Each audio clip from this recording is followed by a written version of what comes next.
ኮዋን የተባለ ሰዓሊ ባገኘው ተአምራዊ እርሳስ ፖምን ይስላል። ፖምም ወዲያውኑ ወደ እውነተኛ ፖም ይቀየራል። አንስቶ አንዴ ይገምጠዋል። ባለማመን ይሄድና ወደ ጓደኛው አንዴ እንዲረግጠው ያዘዋል። ጓደኛውን በደንብ አድርጎ ይረግጠዋል። ያ ሰዓት በእውነት ዓለም መሆኑን ተረዳ።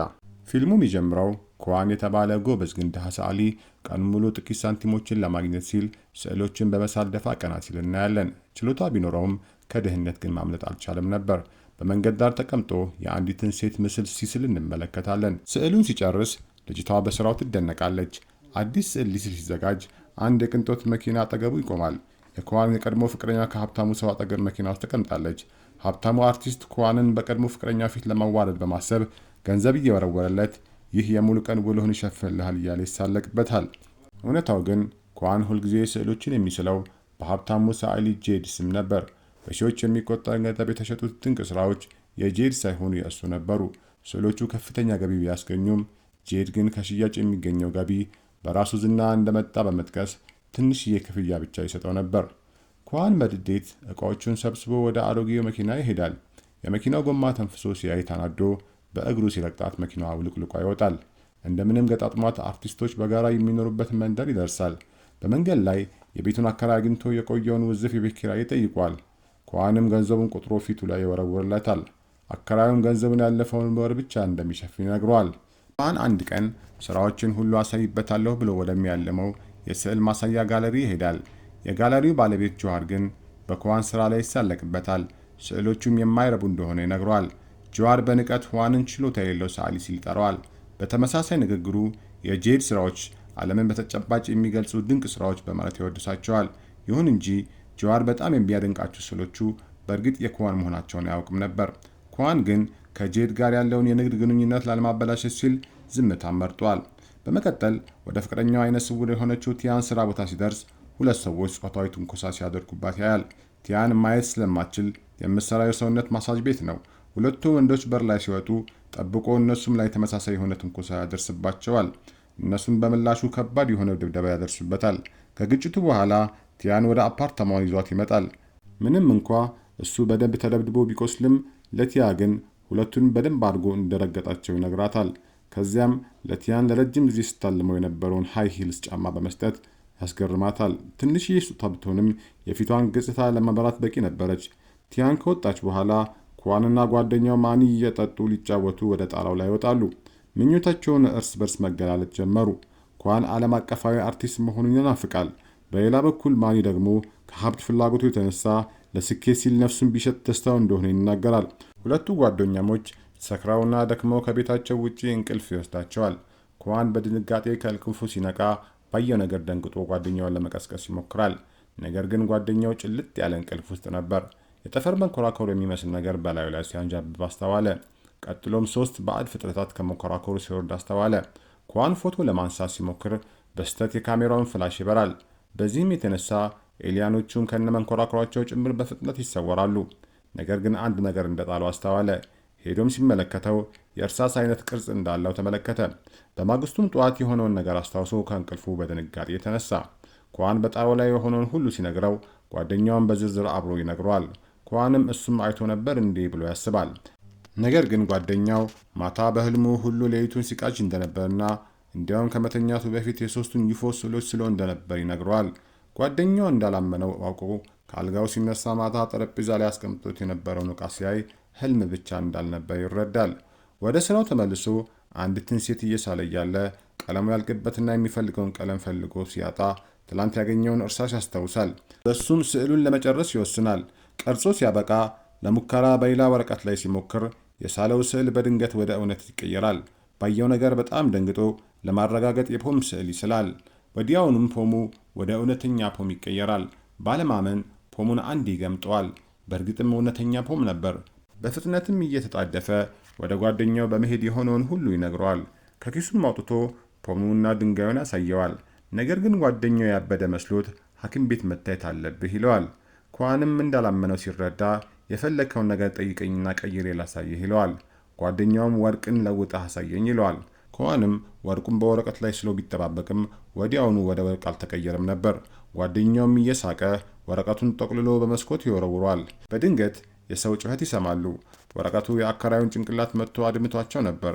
አከራዩን በቁጣ ለምን የድንጋይ ጡብ ወረወራችሁብኝ ብለው መልሰው ሊወረውሩ ሲሉ ወርቅ ሆኖ ያገኙትና ወዲያው ምንም እንዳልተፈጠረ በኪሳቸው ይዘው በፍጥነት ይሄዳሉ። በዚህ ጊዜ ኳን እውነት መሆኑን አምኖ ትልቅ ወርቅ ሳል ብሎ ይለዋል። ኋላም የሳሉት ወርቅ ወደ እውነተኛ ወርቅ ተቀየረ። ባልጠበቁት ክስተት የተደናገጡት ጓደኛሞቹ ሁኔታውን ሚስጥር አድርገው ለማቆየት ተስማሙ። እርሳሱን በመጋራት የየራሳቸው ምኞት ለማሳካት ወሰኑ። የመኖሪያ ቤት ችግር ስለነበረባቸው ኳን ግዙፍ የሆነ ቤት ለመሳል ይወስናል። ስዕሉን እንደሳለ ግዙፍና የሚያምር ቤት በከተማ መሃል በድንገት ተከሰተ። አቅራቢያው የነበሩ ፖሊሶች ግራ ተጋብተው በፍጥነት ደረሱ። ከደቂቃዎች በፊት ምንም ያልነበረ ሲሆን ይህ ቤት ማን ሰራው እያሉ በግርምት ይጠይቁ ጀመር። በሩን ለመክፈት ሲሞክሩ ኳን ስህተት እንደሰራ ተረዳ። ኳን ስዕሉን ለማጥፋት ቢፈልግም እንዴት እንደሚጠፋ አላወቀም ነበር። ድንገት ብዕሩ ላይ ያለውን በተን ሲጫነው ማጥፊያ እንደሆነ ተረዳ። በፍጥነት ስዕሉን ሲያጠፋው ግዙፍ ቤት ከቦታው ወዲያውኑ ተሰወረ። አካባቢው የነበሩ ሰዎች በሁኔታው በጣም ተደናገጡ። ከዚያም በፍጥነት ወደ ቤት ተመለሱ። ማኒም እርሳሱን በመጠቀም ሁልጊዜ የሚያልመውን የቅንጦት ሕይወት እንዲፈጥር ሐሳብ አቀረበ። ኳንም ትክክለኛው የገንዘብ መጠን ለመሳል ካደረጋቸው ተከታታይ ሙከራዎች በኋላ በመጨረሻም ተሳካለት። የሳሉት 200 ሚሊዮን ዩዋን ቤታቸውን ሞላው። ሁለቱም በኩራት ተሞልተው ወደ ውጪ ብቅ አሉ። በግቢ ውስጥ የሚገኙት ተከራዮች በሙሉ የ100 ዓመት የሚሆን ኪራይ እንደተከፈለላቸው ነገሯቸው። በዚህም ሁሉም ተከራይ ለአንድ ክፍለ ዘመን አስተማማኝ መጠለያ እንዲኖረው አደረጉ። ከዚያን ጊዜ ጀምሮ በህንፃ ውስጥ የሚገኙ ሌሎች ሰዓሊያን ኳንና ማኒን በአዲስ አክብሮትና አድናቆት መመልከት ጀመሩ። የነበሩበት የድህነት ህይወት ወጥተው ወደ ተከበሩ ሰዎች ተለወጡ። አዲሱ የቅንጦት ህይወታቸው ገና መጀመሩ ነበር። ይህም ብቻ አይደለም። አሁንም ድረስ ግራ ተጋብቶ በሚመለከታቸው ስብስብ ፊት ኳንና ማኒ አዲስ በገዛቸው ዘመናዊ መኮንኖቻቸው ውስጥ ገቡ። በአገልጋዮቻቸው ታጀበው ጉዟቸውን ቀጠሉ። ይህ ለውጥ በእውነትም አስደንጋጭ ነበር። በአዲሱ ሀብታቸው የተዝናኑ ወደ ቤቶች መሸጫ ማዕከላት አመሩ። በአንድ ወቅት ዋንን ደካማ አድርጎት ይሳለቅበት የነበረው ጄድ ከድሮ ፍቅረኛው ጋር በድንገት አገኟቸው። ጄድም የእነሱን የቅንጦት አረማመድ ሲያይ ኳንና ማኒን ሀብታም መስለው ለመታየት የሚሞክሩ መስሎ አፌዘባቸው። ምክንያቱም እሱ የሚያውቃቸው በድህነታቸውና የማይታወቁ ሰዓሊያን እንደነበሩ ነው። ነገር ግን ኳን በቁርጠኝነት ስህተቱን ሊያስረዳ ወሰነ። እሱና ማኒ ወደ ቢሮ ዘልቀው ሰፋ ያለ አትክልት ስፍራ ያላቸውን 2 ዘመናዊ ቤተመንግስት በአንድ ጊዜ ገዙ። ያለምንም ቅድመ ሁኔታ ክፍያውን ሙሉ በሙሉ በጥሬ ገንዘብ ሲፈጽሙ ጄድ በድንጋጤ አፉን ከፍቶ ቀረ። ከሳምንት በኋላ ኳን ፍቅረኛውን ቲያንን ወደ አዲሱ ቤተመንግስት ታላቅ ድግስ ደግሶ ጠራት። እጅግ ባማረ ርችትና በኦርኬስትራ ታጅቦ ወደ ውስጥ እንድትዘልቅ አደረጋት። የቤቱና የሁኔታዎችን ትዕይንት እንድትረዳ አንዲት ሴት ቀጥሮ ነበር። እንግዶቹ ይጨዋወታሉ። በሰፊው አዳራሽ የሳቅ ድምፅ ያስተጋባል። በጭፈራው መካከል ማኒ አዲሱ ፍቅረኛውን ለሁሉም ያስተዋውቅ ነበር። ኳን ሲጠብቅ የነበረውን ትክክለኛው ሰዓት ደረሰ። በሰው ሁሉ ፊት ተንበርክኮ ለቲያን የትዳር ጥያቄ ያቀረበላት። ልብም በጉጉት ይመታ ነበር። ነገር ግን አስደንጋጭ በሆነ ሁኔታ የቲያን ፈገግታ ጠፋ። ጥያቄውን ውድቅ አድርጋ ጥላው ወጣች። እሱም በድንጋጤ በቆመበት ቀረ። ያ ሁሉ ቅንጦትና ሀብት ስኬት በዚያ ቅጽበት ባዶ ሆኖ ታዩት። ከድግሱ በኋላ ኳን የጋብቻውን ጥያቄ ለምን እንዳልተቀበለችው ለማወቅ ወደ እሷ ቀረበ። ቲያን አንገቷን ደፍታ እንደሱ ያለ ሀብታምና ስኬታም ሰው እንደማትመጥን ተሰምቷት እንደሆነ ገለጸችለት። እሷ አይነ ስውር በመሆኗ በአንተ ዓለም ውስጥ ቦታ ያለኝ አይመስለኝም አለችው። ኳንም እሷ ከእሱ በምንም እንደማታንስ አረጋገጠላት። አዲሱ ሀብት ከአስማታዊ እርሳስ የመጣ መሆኑን ነገራት። እርሳሱ የሳለውንም ማንኛውም ነገር ወደ እውነት የመቀየር ኃይል እንዳለው ገለጸላት። ይህንንም ለማረጋገጥ የቲያንን ፈተና ተቀበለ። እሷም ማንኛውም ሰው እንደሚያየው ማየት እንድትችል እንዲያደርጋት ጠየቀችው። በማግስቱ ስራውን ጀመረ። ሁለቱን አይኖች በጥራት ሳለ። ነገር ግን አይኖቹ ተፈጠሩ እንጂ በቲያን ፊት ላይ አልተጠበቁም ነበር። አይኖቹ ዝም ብሎ ከማኒ ትከሻ ላይ ተንሳፈፉ። የሳለውን አይን ካጠፋው በኋላ ሙሉ ሰውነቷን መሳል እንዳለበት አሰበ። ሙሉ አይንና ሰውነት ያላትን ሴት 5 ሰዓታት በፈጀ ሁኔታ ስሎ አጠናቀቀ። ስዕሉ ሲጠናቀቅ አስማቱ ስራውን መስራት ጀመረ። ለአፍታ ቲያን ጠፋች። ኳን በድንጋጤና በፍርሃት ይመለከት ነበር። ነገር ግን ከጥቂት ሰኮንዶች በኋላ ተመልሳ መጣች። አይኖቿ ሙሉ በሙሉ ጤናማ ሆኖ ማየት ቻለች። ተአምሩ ተሳካ። ይህ እያለፈ ሲሄድ ግን አስገራሚ ክስተቶች በዜና መነገር ተጀመሩ። አንዲት ታዋቂ ተዋናይ በፊልም ቀረጻ ላይ ያለች ድንገት አይነ ስውር መሆኗ የፊልም ኢንዱስትሪውን አስደነገጠ። ብዙም ሳይቆይ አንድ ትልቅ ቪላ ቤት በድንገት ጠፍቶ ከቀናት በኋላ ተመልሶ ተከሰተ። አንድ ሰው እየነዳ ያለውን የቅንጦት መኪና በድንገት ደብዛው መጥፋቱ ሲዘገብ ሁኔታው ይበልጥ ግራ የሚያጋባ ሆነ። በዚህ ሁከት መካከል መርማሪው ዜንግ በአንድ አካባቢ ከባንክ በሚስጥር የጠፋውን 200 ሚሊዮን ዩዋን ጉዳይ መመርመር ጀምሯል። ብዙዎቹን ግራ ቢያጋባም ዜንግ ገንዘቡ እንደተሰረቀ እርግጠኛ ቢሆንም ከሚከናወኑት እንግዳ ክስተቶች ጋር ግንኙነት እንዳለው ግን አልተረዳም ነበር። በሌላ በኩል ኳንና ማኒ ከፍቅረኞቻቸው ጋር በባሎን አየር ላይ የተንሳፈፉ በቅንጦት እየኖሩ ነው። ያገኙትን አዲስ ሀብት እያጣጣሙ ይገኛሉ። ከጥቂት ቀናት በኋላ የጋለሪ ባለቤት የሆነውን ጀዋርን ረዳቱ እንዲሆን 5 ሚሊዮን ብር አቀረበለት። በእሱ የሙያ እገዛ በጥበብ ዓለም ውስጥ ስሙን ለማግነን ታላቅ የጥበብ ኤግዚቢሽን ለማዘጋጀት አቀደ። እንዲህ እንዳለ ጄድ በንዴት እየተቃጠለ ነው። በአንድ ወቅት አንድ ተራና ምስኪን ሰዓሊ እንዴት ባለ ትልቅ ድርጅት ባለቤት ሊሆን እንደቻለ ግራ ገብቶታል። የኳን የቀድሞ የገንዘብ ችግርና ከስዕሎቹ ያገኝ የነበረው አነስተኛ ገቢ አሁን ካለው ድንገተኛ ለውጥ ጋር ሊጣጣምለት አልቻለም። ይህን ማመን ያቃተው ጆን ከባንክ የጠፋው 200 ሚሊዮን ዩዋን ኳን ተጠያቂ ሊሆን ይችላል በሚል ጥርጣሬ ለመርማሪው ዜንግ መረጃ ሰጠ። ቀናት አለፉና በጉጉት ሲጠበቅ የነበረው ኤግዚቢሽን ተከፈተ። ስፍራዎቹ በሰዎች ተሞልቷል። መርማሪው ዜንግ ማንነቱን ደብቆ እንደ ተራ እንግዳ በመገኘት ራሱን ካሸበረቀው ኳን ጋር ጨዋታን ጀመረ። ስለ ስዕሎቹ እየተወያዩ ሳሉ መርማሪው ዜንግ የኳንን እንቅስቃሴ በጥንቃቄ ያስተውል ነበር። መርማሪው ዜንግ ኳን ለቅንጦት ቤቱ ያወጣውን የገንዘብ መጠን ከባንክ ከጠፋው ገንዘብ ጋር ተቀራራቢ ሆኖ ያገኘዋል። ሽኑ ደመቅ ብሎ በሚታይበት በዛው ቅጽበት ኳንና ማኒን በድንገት በቁጥጥር ስር ያውለዋቸዋል። በጥያቄው ክፍል ውስጥ መርማሪው ዜንግ ስለተሰረቀው የባንክ ገንዘብና ስለ ቅንጡ መኪና ኳንና ማኒን ጠይቋቸው ጀመር። ሁለቱም ምንም አይነት ተሳትፎ እንደሌላቸው ይክዳሉ። ነገር ግን ስለ ሀብታቸው ምንጭ ሲጠየቁ ዝምታን ይመርጣሉ። በምርመራው ከፍተኛ ጫና የተነሳ ኳንና ማኒ በመጨረሻ እውነቱን ተናገሩ። ፍላጎታቸውን የሚያሟላላቸው አስማት እንዳለ ይናገራሉ።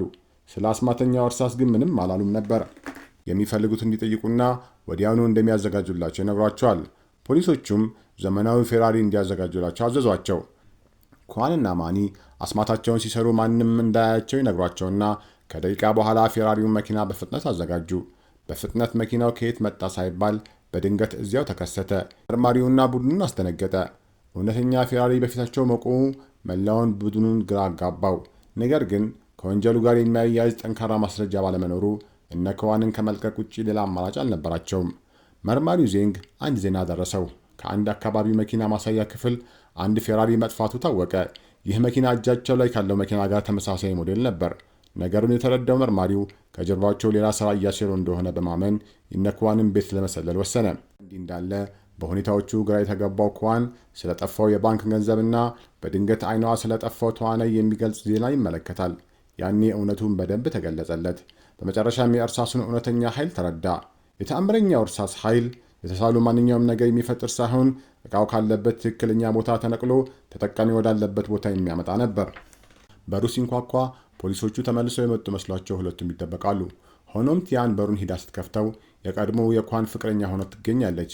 የቀድሞ ፍቅረኛዋ ባለቤቷ ጄድ ደብድባ ተጣልተው ኳንን ይቅርታ ለመጠየቅ እንደመጣች ነገረችው። በጨዋታ መሃል ከጄድ ጋር የተለያየችው በደልና እንግልት ስለሚያደርስባት እንደሆነ ነገረችው። እንዲሁም ቀደም ሲል ኳንን ጥላው የሄደችበት በሀብቱ ተታላ እንደነበር በመጥቀስ ይቅርታ ጠየቀችው። ኳንም ያኔ ድሃ በነበረበት ወቅት እርሷን ማርዳት ባለመቻሉ የጥፋተኝነት ስሜትና ቁጭት እንደሚሰማው ነገራት። በቲያን ፍቃድ ከቀድሞ ፍቅረኛው ጋር ምሽቱን እየጠጡ አሳለፉ። በዚያው በሰከረበት ሁኔታ የሀብት ሚስጥሩ ከእርሳሱ የተገኘ አስማታዊ ኃይል መሆኑን ሳያስበው ተነፈሰ። ነገር ግን ጄድ በልብሷ ውስጥ በደበቀው ካሜራ ሙሉ ንግግሩን በሚስጥር እየቀረጸ እንደነበር አላወቀው ነበር። ጄድ ቪዲዮውን ሲመለከት ስለ እርሳሱ ምትሃታዊነትና ስለ ሀብታቸው ምንጭ ተረዳ። ጠዋት ከእንቅልፉ ሲነቃ መርማሪው ወንበሩ ላይ ተቀምጦ በማየቱ ደነገጠ። ኳን ከፍቅረኛውና ከማኒ ጋር ውይይት እያደረጉ ለመወሰን ትልቅ አጣብቅኝ ውስጥ ወደቁ። እርሳሱን ለፖሊስ ካስረከቡ ያላቸውን ሀብት ሁላ አጥተው ወደ ቀድሞ የድህነት ሕይወታቸው ይመለሳሉ። ነገር ግን እርሳሱን አስቀርተው ከተጠቀሙበት በወንጀል ሁሌም እንደሚፈለጉ ተገነዘቡ። በመጨረሻም እርሳሱን ለመርማሪ ለመስጠት ወሰኑ። መርማሪው ጉዳዩ አሁን ያሉት ሕጎች ሊዳሰሱ የማይችሉ እንግዳ ነገሮች ስላሉበት ምንም አይነት ሕጋዊ ቅጣት እንደማይደርስባቸው አረጋገጠላቸው። ከጥቂት ቆይታ በኋላ ኳን እርሳሱን ለማስረከብ የተቀመጠበትን ካዝና ከፈተው። ነገር ግን ካዝናው ሲከፈት ሁሉም ደነገጡ። እርሳሱ በቦታው አልነበረም። ኳን ሰክሮ ተኝቶ የነበረበት አጋጣሚ ተጠቅሞ እርሳሱን ሰርቆ ከድሮ ፍቅረኛው ጋር ጠፍቶ ነበር።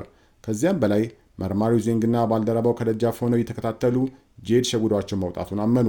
ጄድ ተአምረኛውን እርሳስ ለመጠቀም ጊዜ አላባከነም። ምኞቱ ትልቅ ነበር። በመጀመሪያ ሲመኘው የነበረውን ግዙፍ የኪነ ጥበብ ኤግዚቢሽን ህንፃ ሳለ።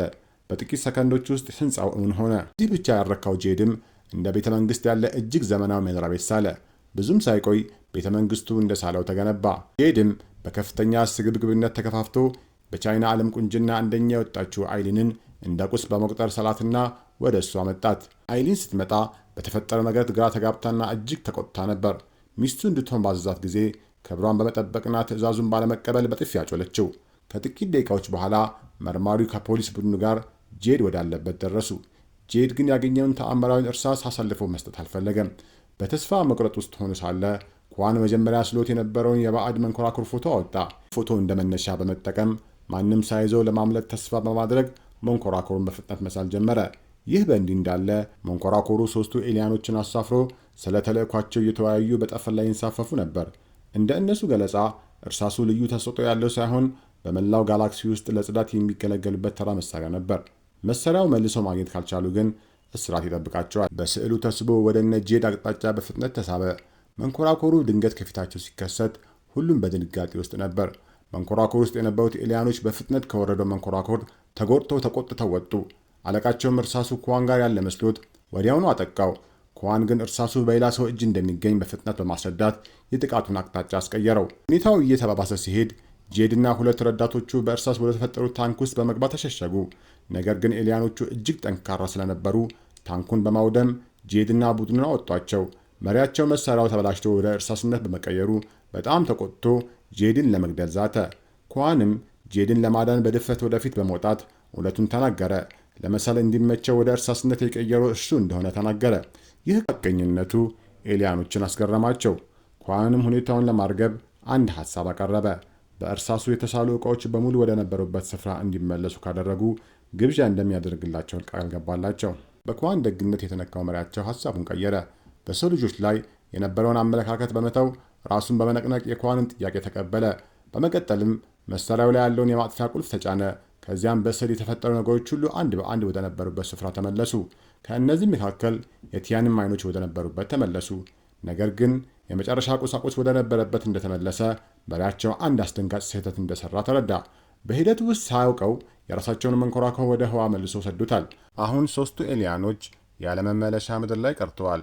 ስህተታቸውንም ለማረም በፍጥነት ከቦታው ጠፍተው ሄዱ። በዚህ ሁከት መሃል ጄድና 2 ተከታዮቹ በእርሳሱ አማካኝነት ለብሷቸው የነበሩት ልብሶች በመወገዳቸው ያለምንም ልብሶቻቸው ራቁታቸውን ቆሙ። የቀድሞ ባለቤቱና የቁንጅና ውድድር አሸናፊዋ በመጥለፍ እንዲሁም ህዝቡን አደጋ ላይ በመጣል ተግባር በመሳተፍ መርማሪው በቁጥጥር ስር አዋለው። ዳግም ማየት የተሳናት ቲያን ዕጣ ፋንታዋን በጸጋ ተቀበለች። የማየት ችሎታዋን መልሳ ብታጣም ታማኝ ፍቅረኛዋ የሆነውን ኳንም በማየቷ በጣም ደስተኛ ነበረች። ምንም ቢፈጠር የእነርሱ ትስስር የማይበጠስ መሆኑን አውቃለች። ሁኔታዎች ሲረጋጉ ኳንም በእርሷ ላይ የደበቀውን ካሜራ ታውቅ እንደነበር ይረዳም ከፍርሃቷ የተነሳ እኩይ እቅዱን ለመቃወም አቅም እንዳልነበራት ተገነዘበ። ምንም እንኳን የሰራችው ክህደት ከባድ ቢሆንም እርሱ ግን ይቅር አላት። በመጨረሻም ኳንና ማሊ ወደ ነበሩበት የድህነት ህይወት ተመለሱ። ነገር ግን በዚህ ጊዜ ማንነታቸው ተለውጧል። በእርሳሱ ኃይል የመጣውን መዘዝ አይተዋሉ። ትልቅ ትምህርትም ቀስመዋል። ሰብአዊነት ከሌለው ሀብት ይልቅ በቅንነት ውስጥ የሚኖር ድህነትን እንደሚሻል ተረድተዋል። ፊልሙን ከወደዳችሁት ላይክ እና ሰብስክራይብ ማድረግን አትርሱ። እንዲሁም ሐሳባችሁን ኮሜንት ላይ ገለጹልን።